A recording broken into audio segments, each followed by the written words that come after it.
Fala galera, Carla Bernardo, tô aqui para compartilhar com você o meu devocional diário e te provar que uma xícara de chá e 15 minutos de estudo bíblico podem transformar a sua vida.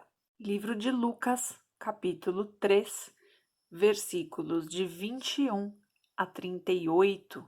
Quando todo o povo estava sendo batizado, por quem? João Batista, né? A gente viu aqui no texto anterior sobre João Batista. Aqui, né? Ele exortava o povo e pregava as boas novas pelo arrependimento. Ele estava preparando o caminho para Jesus. Então, aqui no versículo 21, ele continua contando. Quando todo o povo estava sendo batizado, também Jesus o foi. De novo, o que eu já falei aqui algumas vezes, Jesus cumpriu todas as regras, toda a lei. Jesus não foi contra nada da lei.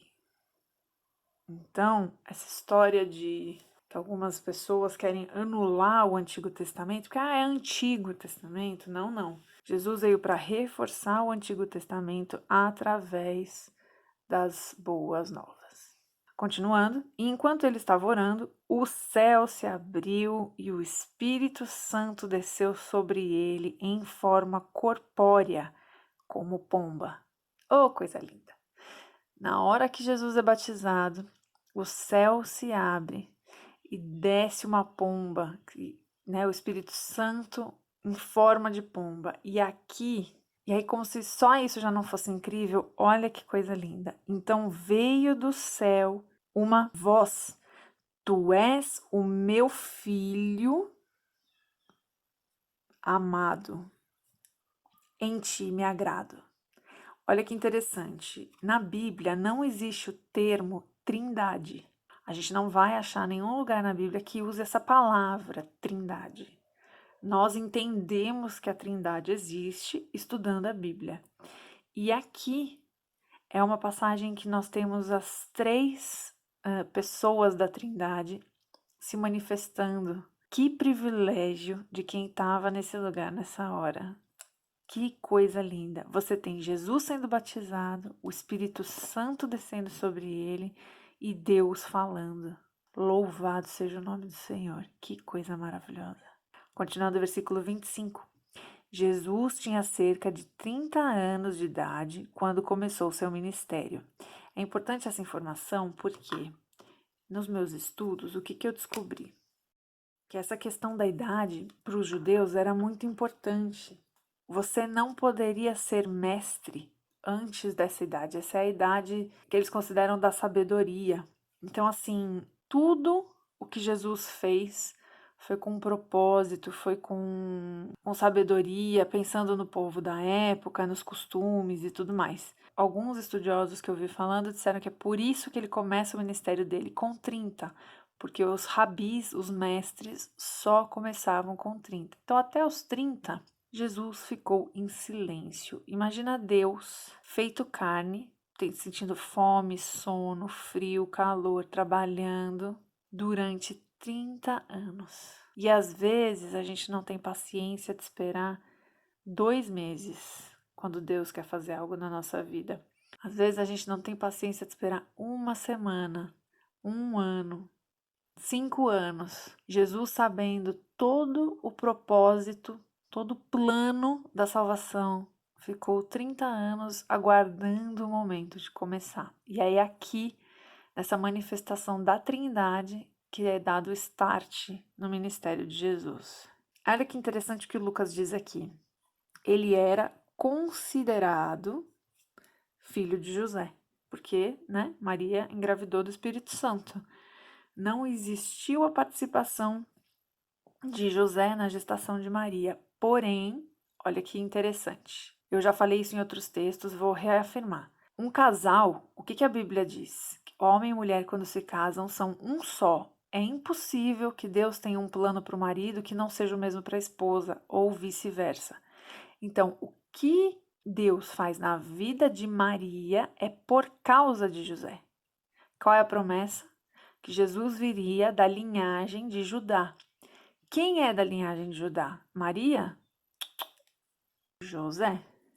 A promessa estava sobre a linhagem de José e Maria foi um instrumento para que se cumprisse na vida de José. Por quê?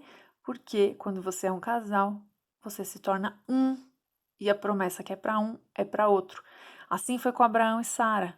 Deus prometeu um filho a Abraão. E no tempo da espera, o que Sara achou? Ah, o filho é para Abraão, não é para mim. E Deus fala, e aí quando Deus reafirma a promessa com Abraão, ele fala, Sara também, ele cita Sara. Por quê? Porque é impossível, um casal é um corpo só. O que Deus tem para um, Deus tem para os dois. E agora aqui, Lucas, eu já falei sobre isso aqui na introdução, Lucas era médico, era um cientista, então era um cara da pesquisa. O livro de Lucas é extremamente detalhado, ele dá nomes, datas, contextualização, é muito interessante. E tem mais um detalhe, Lucas era gentil. Lucas é o único não judeu que tem um livro na Bíblia escrito por ele. Então, se a gente prestar atenção, a visão de Lucas parece que ele escreve para quem não é judeu, para quem não vai entender. Então, ele é mais detalhado. Aqui ele vai começar a dar a genealogia de Jesus. Gente, eu sei que no começo, quando a gente está estudando a Bíblia, a genealogia parece uma coisa muito chata, porém ela é muito importante. Se você nunca leu o Antigo Testamento, você vai ler isso aqui e não vai entender nada. Quando você começa a estudar o Antigo Testamento, você começa a identificar alguns nomes aqui e tudo vai fazer mais sentido. Mas olha que interessante. Lucas faz a genealogia até Adão. Olha o quanto que Lucas estudou e se empenhou. Vamos lá. Ele era considerado filho de José e Maria, né? Quem era o pai de José? Eli. O pai de Eli, Matate. Matate era filho de Levi, filho de Melque, filho de Janai, filho de José. Ó, outro José aqui. Filho de Matatias, filho de Amós, filho de Naum, filho de Esli, filho de Nagai. Filho de Maate, filho de Matatias, os nomes vão se repetindo, né? Filho de Semei, filho de Joseque, filho de Jodá.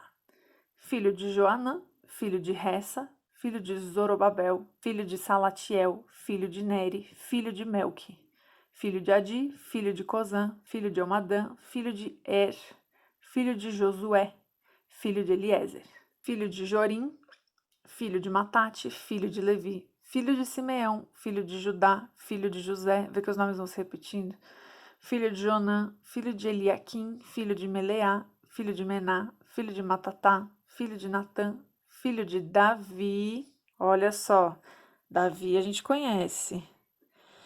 Não pula o vídeo, assiste até o final, você vai entender por que tudo isso aqui está na Bíblia. Filho de Jessé, filho de Obed, filho de Boaz. Boaz a gente também conhece. Boaz é filho de Ruth, a história de Ruth e Noemi. Filho de Salmon. Salmon a gente também conhece. Casou com Raabe, a prostituta de Jericó. Percebe como aqui vai fazendo sentido? A gente vai identificando as histórias. Filho de Nasson, filho de Aminadab, filho de Ram. Eu sempre falo para vocês lerem as notinhas de rodapé. Essa aqui tá falando que o nome pode ter outro significado, tá? Em alguns lugares tem outro nome que aparece, mas eu acredito que seja só uma questão de tradução, tá? Filho de Esrom, filho de Pérez, filho de Judá. Olha aqui. Qual era a promessa de Deus? Que o Messias viria da linhagem de Judá, da raiz de Davi. Então, aqui, quando Lucas traça a genealogia, ele está, na verdade, provando que as promessas do Senhor se cumpriram. Filho de Jacó, Jacó a gente conhece, que virou Israel, filho de Isaac, filho de Abraão. O que o Senhor disse a Abraão? Qual era a promessa? Que Abraão seria pai de nações, que através dele os filhos do Senhor seriam feitos. E a gente está chegando aonde? Em Jesus. Filho de Terá, filho de Naor, filho de Zerugue, filho de Ragaú, filho de Faleque, filho de Éber, filho de Salá, filho de Cainã, filho de Arfaxade, filho de Sem.